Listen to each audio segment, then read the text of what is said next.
Gaston Banimay cette fois-ci da ngeen doon dégg Gaston buy rap Gaston buy téye ay refrain mënul ñàkk peut-être projet bi mu am refrain yu mu téye mais bii producteur la parce que moom mooy boroom def dara muy def benn compilation boo xamante ni am na vol 1 vol 2 vol 3 vol 4 mu tuddee ko defati dara compilation mu tuddee ko compilation defati dara Diès 221 vol 1 bi mi ngi war a disponible 4 novembre vol 2 bi mi ngi war a disponible 11 novembre vol 3 bi mi ngi war a disponible 18 novembre vol 4 bi mi ngi war a disponible 25 novembre en tout cas Gaston li mu def nii ça nous fait plaisir parce que gëjoon nañoo dégg ay compilation bëri na fi rapport yoo xamante ni ci compilation lañ leen xame woon boobu ba tey alors su ñëwee tey parmi mu boole ay artistes yu bëri def ko par ay vol ba vol 4 kon ñi ngi xaar ak yeneen artistes yi nga xamante ni ñi ngi ci biir dèjà am na ay photo yoo xamante ni publié woon na ko ñi si bokk comme ni ngeen gisee woon ci page am xam naa di leen si ñëwaat mais ñu xaar ko daal en tout cas ni 4 vol yi dina disponible ci novembre bi Alien Zik ci kaw mu nekk seen deuxième single disponible na Alien Zik nag génn woon nañ seen premier single ci kaw nekk seen deuxième single ñuy préparé benn album boo xamante ni mi ngi ñëwaat parce que gars yi ñu ngi doon Alien Zik déggatuñu leen alors que Alien Zik mi ngi ñëw en force ak benn album boo xam ni dañ koy joxaat gars yi pour gars yi dundaat rap bu baax bi Fuken Ku Ndumbelaan disponible na mais gars yi yéen a ngi fàttali ko Maxi Crazy joxoon na leen si album bi mujjoon génne Ndumbelaan mu àndoon ceeg bii baax Ndumbelaan nag borom bopp yi lay waxal ñi nga xamante ni ñi ngi comprendre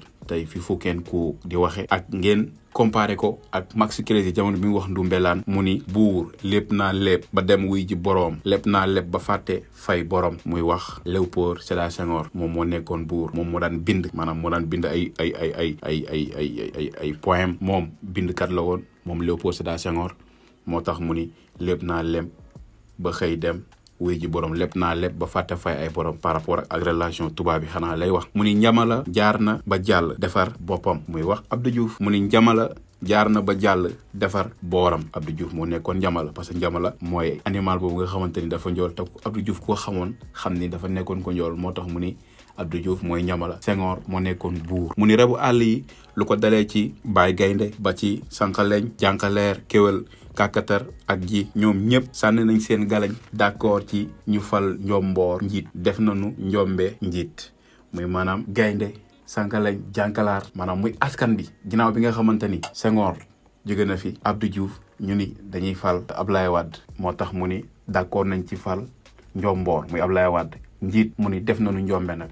parce que jamono boobu régime Ablaye Wade bi ba tey comme mooy li fi amoon rek donte nag bu fekkee am na ñoo xamante nee nañ jamono Ablaye Wade moo tane bu Macky Sall ñii ne bu Abdou Diouf ñii ne bu Senghor mais boo xoolee Maxi Crazy yooyu yëpp da koo tënk ci ay animal léegi nag Fuken Ku boo ñëwaatee si seen Ndumbelaan bi rek loolu la nga ciy gisaat parce que ñu ngi wax ci régime mu Macky Sall bi comme par rapport ak Macky